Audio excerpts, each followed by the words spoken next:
Before diving into this incredible story, consider subscribing to the channel and hitting the bell. Every story here has something to say, and you won't want to miss a single one. In the quiet streets of a small town, where passers-by pass each other without really looking at each other, an incident was about to disrupt a well-established routine. Malik, a 22-year-old black man, was walking calmly towards the train station, his bag over his shoulder, when two white police officers abruptly stopped him. "Hey you! Stop!" shouted one of them, Officer Thompson, known in the precinct for his authoritarian temperament and stubborn prejudices. Malik, surprised, obeyed immediately, raising his hands to show he posed no threat. The police accused him without evidence, implying that he fit the description of a local thief. Malik, calm and polite, tried to explain that he was simply returning home from school, but his words fell into a heavy silence, punctuated by the sound of sirens in the distance. Just as the situation seemed to be spiraling downward, a black car suddenly pulled up next to the scene. A woman stepped out with natural authority and a look that commanded respect. It was Teresa, Malik's mother, a retired colonel and respected figure in the community. "What are you doing to my son?" she asked in an icy but calm voice, her aura alone making the two police officers back away. Tensions rose instantly. The bystanders who had witnessed the scene fell silent, sensing that something serious but just was about to happen. The police officers, initially confident, realized too late that they had underestimated Teresa's quiet power. Their arrogance began to crack in the face of the imposing presence of a woman who was not only the mother of an innocent young man, but a respected authority figure who had dedicated her life to protecting and serving. What began as a routine arrest would turn into a lesson in humility and justice that the racist officers were not prepared to accept. Malik walked along the sidewalk, his bag slung over his shoulder, his head slightly lowered to avoid the afternoon sun. The train station was only a few minutes away, and he was already dreaming of returning to his studio and immersing himself in his law studies. Suddenly, a sharp cry sounded behind him. "Hey! Stop!" Malik turned around and saw two police officers striding toward him. The first, Officer Thompson, had a hard expression and a hard look. Beside him, Officer Miller seemed more hesitant, but he was blindly following his colleague. "You fit the description of a suspect," Thompson said, his voice full of certainty. "Show me your hands and your ID." Malik immediately raised his hands. "I'm not what you think," he said calmly. "I'm just going home after class." Thompson snorted, as if his words were a joke. "People like you are always suspect. So let's get this down right away." A crowd began to form. Passers-by pulled out their phones, shocked by the brutality of the arrest. Malik, despite his fear, remained calm. He knew that giving in to panic would only make things worse. As Thompson was putting on the handcuffs, the sound of an engine caught their attention. A black car rumbled to a stop at the curb. The door opened, and a woman stepped confidently out. She had the stature of someone accustomed to being respected. Her impeccable uniform and medal suggested that she was no mere passerby. She was Teresa, Malik's mother, a retired colonel, an imposing black woman, known throughout the city for her discipline and authority. "What are you doing to my son?" she asked, her voice firm and icy. The police officers froze. The crowd closed in, sensing that the situation had changed radically. What they thought would be an easy arrest was turning into a confrontation with someone who would tolerate no injustice. Thompson forced himself to maintain his superior air, but inside, he felt the pressure mounting. He had underestimated Teresa, and that mistake was going to cost him dearly. Teresa walked calmly toward her son, each step resonating with the authority that only a woman who had led military units could exude. Malik stood still, his hands still raised, acknowledging his mother's quiet power. "Agent Thompson," Teresa said in a clear, authoritative voice, "I advise you to release my son immediately and explain your behavior to me." Thompson, initially confident, tried to maintain his condescending tone. "Ma'am, we're just doing our job." He fit the description of a suspect. Teresa interrupted him with a sharp gesture. "I don't want to hear your excuses. I want to see my son free. Now, before I decide what should be done." Around them, passers-by murmured among themselves. Some took out their phones to film, others watched, fascinated by Teresa's imposing authority. The two police officers felt their arrogance melt under the silent weight of the situation. Miller, the second agent, seemed uncomfortable. He glanced at Thompson, as if to say, maybe we've gone too far. But Thompson, stubborn and proud, refused to back down, even in the face of a woman whose reputation preceded him. Teresa didn't move an inch. She placed her hand on Malik's shoulder and whispered, "Don't worry, I've got this." Malik felt a mixture of relief and admiration for his mother. Then Teresa turned to Thompson with icy calm, "You chose the wrong time and the wrong person to demonstrate your arrogance. Your actions will not go unpunished." Thompson, feeling Teresa's piercing gaze on him, felt sweat trickle down the back of his neck. He had never faced someone who could reduce his authority to nothing with a mere glance. That's when Teresa took out her phone and speed-dialed. Passers-by saw the police officers glance worriedly at the screen. Something told them the case was about to get out of hand. Teresa had barely ended her phone call when the air around the scene became electric. Malik watched her, impressed by his mother's unwavering confidence. The police officers, for their part, were beginning to feel the weight of the situation weighing heavily on their shoulders. "Colonel Teresa Williams?" Thompson asked hesitantly, trying to mask his confusion. Teresa stared at him, unsmiling, and nodded slowly. "Yes, it's me. And I advise you to release my son immediately." Miller, the second agent, looked down, aware that their arrogance had led to disaster. Maybe we can just talk," he stammered. Thompson, flushed with anger and shame, tried to keep his composure. "We're following procedures." Teresa took a few steps forward, her face hard as marble. "You're not following procedure, you're abusing your power, and you're attacking an innocent man. Now put your handcuffs back on your belt and step back." Malik felt his heart beat faster, but he didn't dare breathe loudly. The crowd, silent until then, began to murmur and film the scene. Everyone felt that something important was happening, a lesson in justice and dignity right in the street. Thompson made one last attempt at authority. "You can't talk to me like that." Teresa tilted her head slightly, her gaze still fixed on him. "You're about to discover what it's like to be confronted by someone who has dedicated their life to protecting the law and defending the innocent. I will not tolerate your racism here." A heavy silence fell. Even passers-by held their breath. Thompson felt his world crumble. What he thought was total control was actually a complete loss of it. Finally, with visible hesitation, Thompson unfastened Malik's handcuffs. Teresa stepped forward, placing a protective hand on her son's shoulder. "This is not over, agents," she said calmly but firmly. "Justice will take its course, and you will be held accountable for your actions."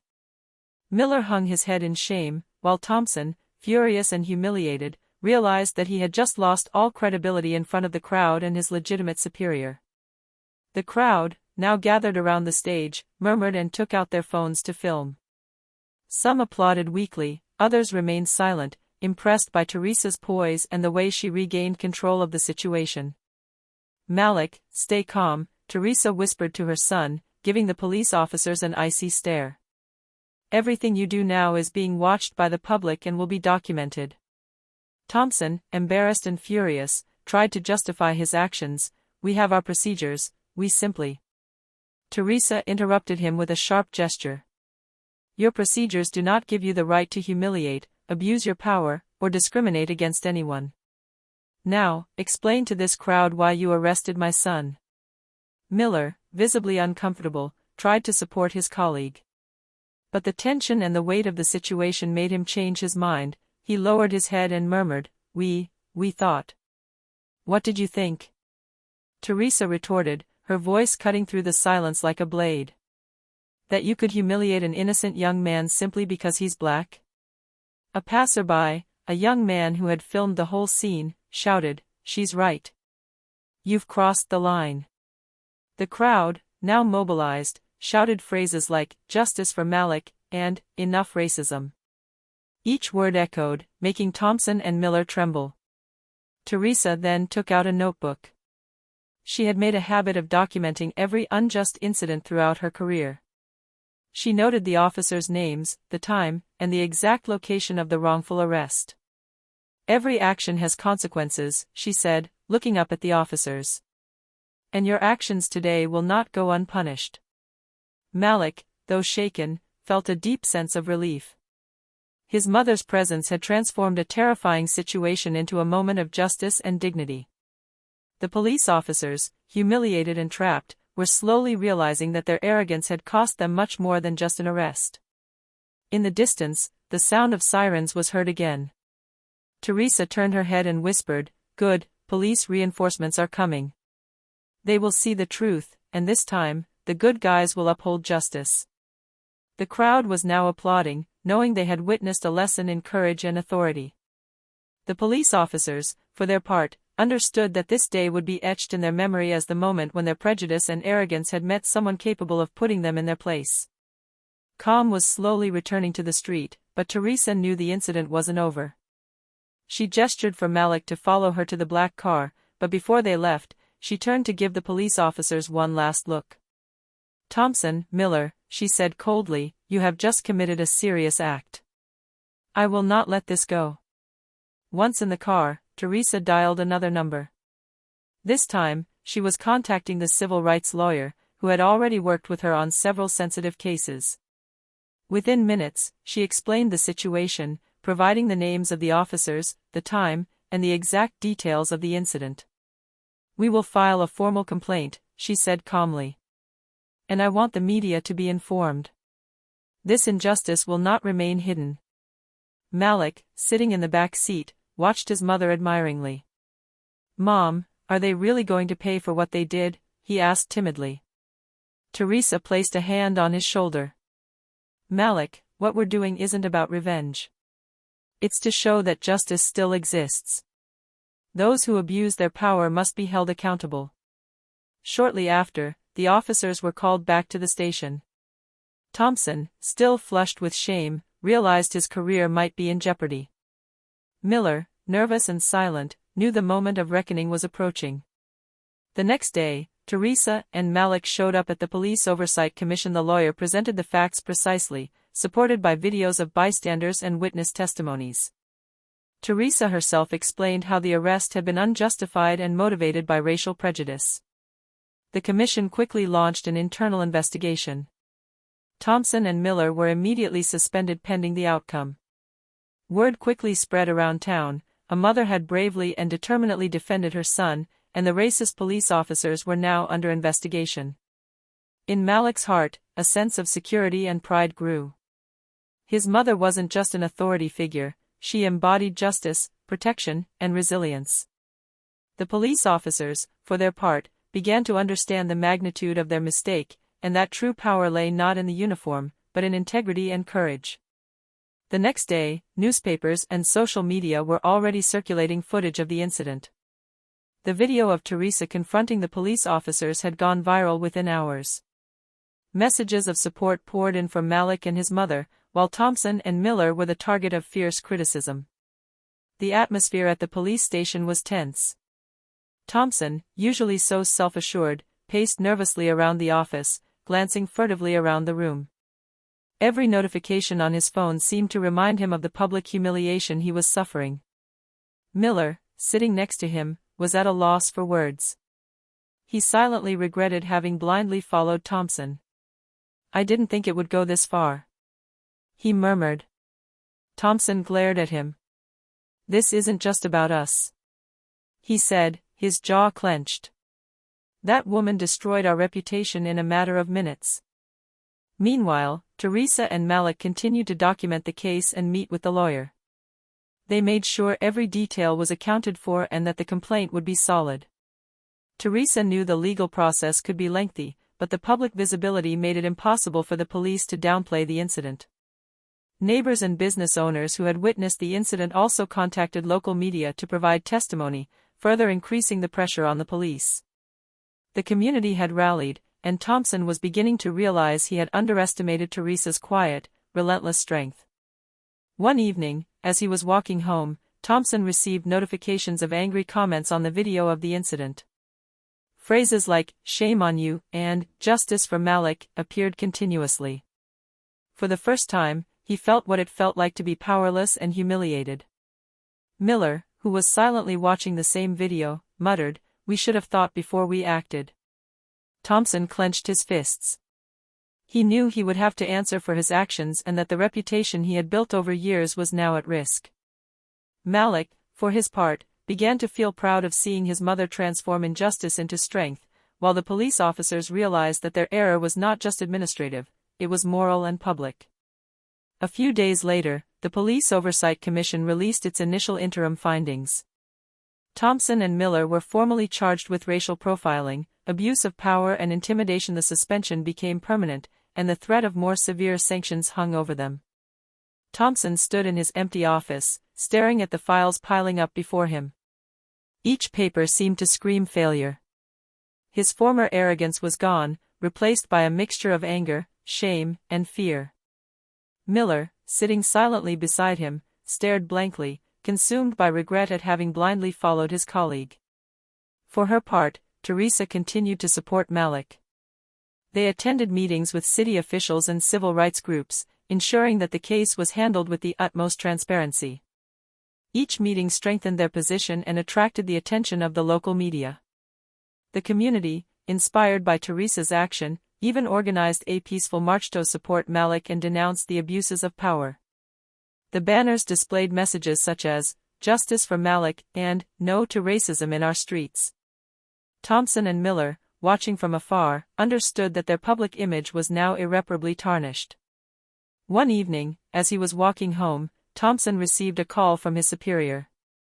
His deep voice made him understand that a more thorough internal investigation was about to be opened, and that his career could be permanently compromised.